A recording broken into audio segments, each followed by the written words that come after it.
सो hey guys, कैसे हो आप सभी लोग। Welcome back to my channel एजी अनाई मांगा। गाइस, आज मैं एक्सप्लेन करने जा रहा हूँ बुक ऑफ एस्पर के एपिसोड नंबर 453 को। ये आल्सो काफी ज्यादा अमेजिंग होने वाले है, इसलिए पहले ही वीडियो को लाइक शेयर कमेंट सब कुछ कर डालना। और बाकी जिन लोगों ने भी अभी तक इसके पिछले एपिसोड को नहीं देखा है तो मैंने उस एपिसोड का लिंक इस वीडियो के नीचे डिस्क्रिप्शन में दे दिया है, आप लोग जाकर के पहले उस एपिसोड को देख लीजिए। जिन लोगों ने ऑलरेडी देख रखा है तो उनके लिए शुरू करते हैं हमारा आज का ये वाला एपिसोड। तो अब इस एपिसोड की स्टार्टिंग में हमें रेड डीमन को दिखाया जाता है। यूलिंग और क्विलैंग से अपने दांत पीसते हुए गुस्से में कहता है, फॉर गॉड्स सेक, ये पूरा एंटायर सेक्ट हमारे glorious name demon demonic cultivator heroes के नाम से जानता है। तो फिर आखिर तुम्हारी हमसे ये कहने की हिम्मत कैसे हुई कि तुम हमें नहीं जानते। इसकी वजह से तुम जरूरी हजारों पीसों में कट करके मरना डिजर्व करते हो, इसलिए अब हम तुम्हें यहाँ पर 1000 पीसों में काट करके यहीं पे खत्म कर डालेंगे। कह करके वो चारों डीमंस फिर से यूलिंग और क्विलैंग की ओर अपनी चेंसो को आगे बढ़ाते हैं और उन्हें जकड़ करके अपनी ओर खींचने लगते हैं। रेड डीमन कहता है कि चलो भाइयों, अब इन इग्नोरेंट कुत्तों को अपनी ओर खींचो। रेड डीमन के इतना कहते ही सबसे पहले वो चारों डीमंस क्विलैंग को अपनी ओर खींच करके ऊपर आसमान में ले जाने लगते हैं। कहते हैं कि चलो भाइयों, अब इसे ऊपर से नीचे फेंकेंगे। जबकि क्विलैंग ये देख काफी ज्यादा घबरा गया होता है और उन लोगों से कहता है कि आखिर तुम लोग ये सब क्या कर रहे हो। इसके साथ यूलिंग को भी दिखाया जाता है कि क्विलैंग की ऐसी हालत को देख कुछ भी नहीं कर पाती और वहीं पे खड़ी हुई डर के मारे कांप रही होती है। जबकि वो चारों डीमंस क्विलैंग के साथ खेलते हुए, उसके साथ मजे लेते हुए एक दूसरे से कहते हैं कि चलो भाइयों, 1 2 3 कहने पर इसे अपनी अपनी ओर खींचने लगेंगे और इसकी बॉडी को खींच कर फाड़ डालेंगे। मगर तभी वहाँ पे अचानक से एल्डर युआन आ जाते हैं और रेड डीमन को देख उससे कहते हैं प्लीज रुक जाइए एग्जीक्यूटिव सर, इसे प्लीज जाने दीजिए। ये लोग तब सर के स्टेटस को नहीं जानते थे और इसी वजह से इन लोगों ने आपको ऑफेंड कर दिया, पर प्लीज आप थोड़ा मर्जी दिखाइए और इन्हें इनकी इस गलती के लिए माफ कर दीजिए। तो रेड डीमन एल्डर युआन से कहता है कि वैसे ये चीज कोई मैटर नहीं करती, अगर इन लोगों ने इसके साथ साथ हमारे इतने ज्यादा महान और ग्लोरियस टाइटल को ना जानने की भी हिम्मत की है। कहकर के रेड डीमन अपने भाइयों से फिर से कहता है चलो भाइयों, इसे खींचते रहो। जबकि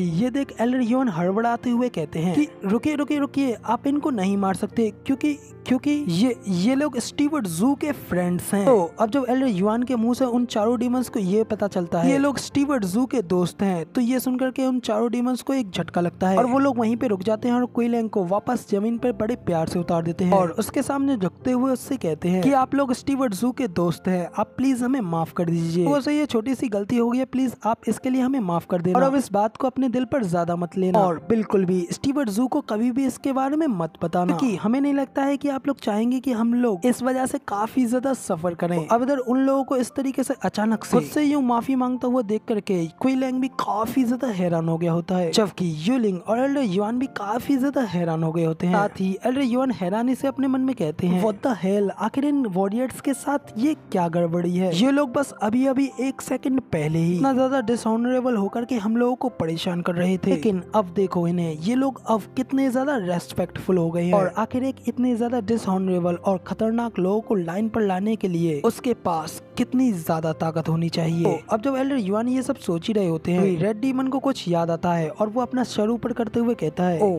1 मिनट रुको, स्टीवर्ट जू के इतने ज्यादा टेम्पर नेचर की वजह से कभी भी इतनी आसानी से किसी को भी अपना दोस्त नहीं बनाते और जब हम लोग उनसे मिले थे तो उन्होंने हमसे हल्की सी बातचीत भी नहीं की थी और सीधा ही हम लोगों के ऊपर इतने ज्यादा सख्त हो गए थे और उनके स्वभाव की वजह से या तो उनकी बात को मानना जरूरी है या फिर उनके हाथों मर जाना। वो इस तरीके से किसी को भी कभी भी अपना दोस्त तो नहीं बनाते। न कहने के बाद फिर रेड डीमन यूलिंग और क्विलैंग से भी पूछता है क्या तुम लोग सचमुच में स्टीवर्ट जू के दोस्त हो। तो ये सुनकर के तो वो दोनों लोग और भी ज्यादा घबराने लगते हैं, साथ ही अपनी नार हिला करके उनको इशारा करते हुए हाँ करते हैं। रेड डीमन एल्डर युआन से भी पूछता है ओल्ड युआन, तुमने हमें बताया था कोई स्टीवर्ट जू के खिलाफ मुश्किल पैदा कर रहा है, तो इसी वजह से हम लोग यहाँ पर आए और हम लोगों ने यहाँ पे सिर्फ यही 2 रेड स्टेज के डिसाइपल्स को देखा है, इसी वजह से हम लोगों को इन्हीं के ऊपर शक हुआ था, इसी वजह से हम इग्नोरेंट लोगों ने इन लोगों को इतना ज्यादा ऑफेंड कर दिया। मगर अब जब ये लोग स्टीवर्ट जू के ही दोस्त है तो फिर आखिर स्टीवर्ट जू के इन दोस्तों के बाद में यहाँ पे आखिर असली दोषी कौन है। तो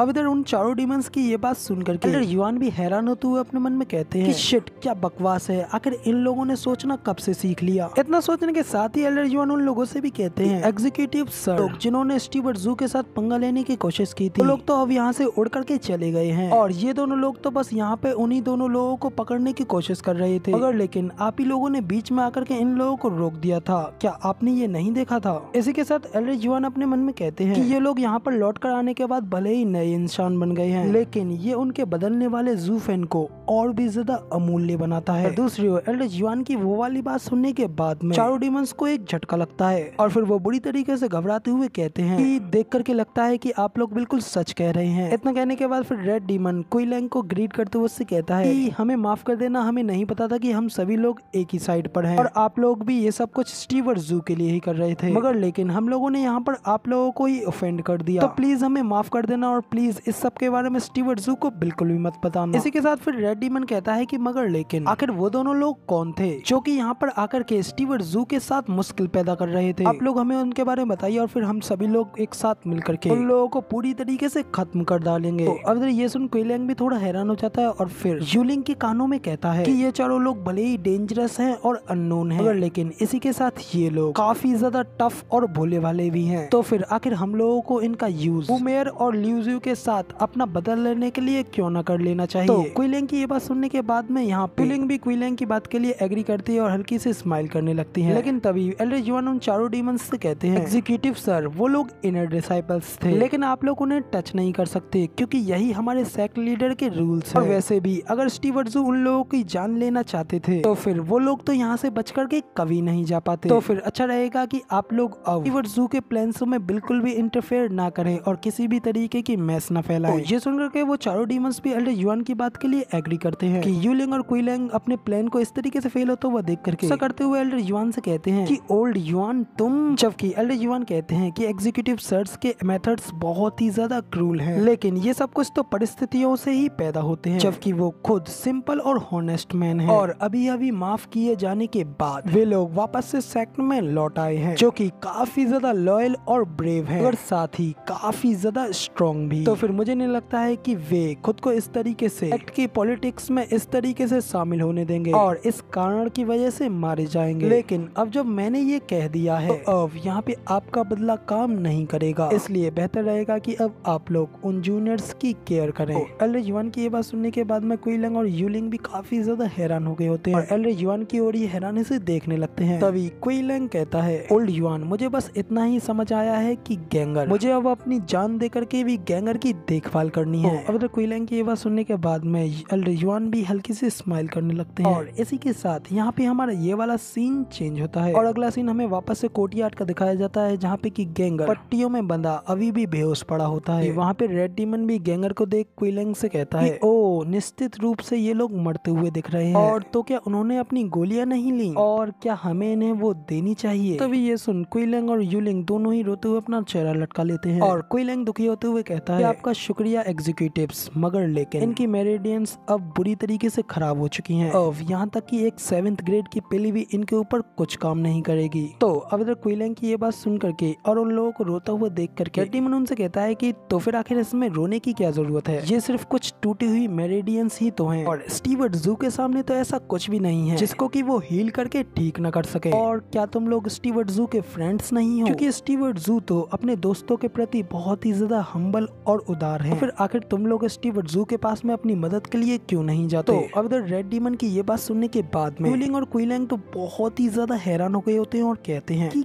क्या स्टीवर्ट ज़ू सच में इन्हें बचा सकते हैं और इन्हें पहले की तरह ठीक कर सकते हैं। तो रेड डीमन कहता है मैं तुम लोगों को बता दूं कि हम लोगों ने कई सालों तक उनके साथ काम किया है, इसीलिए हमें ये पता है स्टीवर्ट ज़ू के लिए कुछ भी इम्पॉसिबल नहीं है। तभी ग्रीन डीमन भी कहता है कि हाँ बिल्कुल, ओल्डली तो इनसे कई गुना ज्यादा क्रिपल हो चुके थे, उन्होंने किसी के साथ अपनी मौत तक फाइट लड़ी थी, लेकिन स्टीवर्ट ज़ू की ही वजह से वो फिर से अपने पैरों पर खड़े हो पाए और ये सब कुछ करने में उन्हें जरा सा भी टाइम नहीं लगा और यहाँ तक कि इसके बाद वो इटर्नल स्टेज तक भी पहुंच पाए। इधर उन डीमंस की ये बात सुनने के बाद में क्वी लैंग और यूलिंग तो बहुत ही ज्यादा खुश हो जाते हैं और एक दूसरे की ओर खुशी से देखते हुए कहते हैं तो क्या इसका मतलब ये है कि गैंगर और यूअर अब भी बच सकते हैं। लेकिन इसी के साथ क्वी लैंग रुक जाता है, कहता है कि मगर लेकिन आखिर असल में स्टीवर्ट ज़ू है कौन। तो गाइज अब इधर क्वी लैंग के इतना कहने के साथ ही हमारा ये वाला एपिसोड यहाँ पे पूरी तरीके से कंप्लीट हो जाता है और अब इसके आगे की स्टोरी आप लोगों को इसके अगले एपिसोड में देखने को मिलेगी। और इसी के साथ ही गाइज मैं आप लोगों से माफी मांगना चाहता हूँ क्योंकि ये एपिसोड इतना ज्यादा लेट आ रहा है, मगर गाइज यार मैं क्या ही कर सकता हूँ क्योंकि कल यार मेरी मेरी काफी ज्यादा तबीयत खराब हो गई थी, इसलिए मैं आप लोगों के लिए ये वाला एपिसोड कल नहीं ला पाया। मगर अब जब मैं बिल्कुल ठीक हूँ तो अब आप लोगों को जल्दी ही इसका अगला एपिसोड भी देखने को मिल ही जाएगा। फिलहाल वीडियो पसंद आई हो तो यार एक लाइक कर देना, साथ ही कमेंट करके जरूर बताना कि आपको हमारा ये वाला वीडियो का एक्सप्लेनेशन कैसा लगा। और चैनल पे नए हो और आगे भी ऐसी अमेजिंग वीडियोस को देखना चाहते हो तो इस चैनल को सब्सक्राइब जरूर से कर देना। शुक्रिया।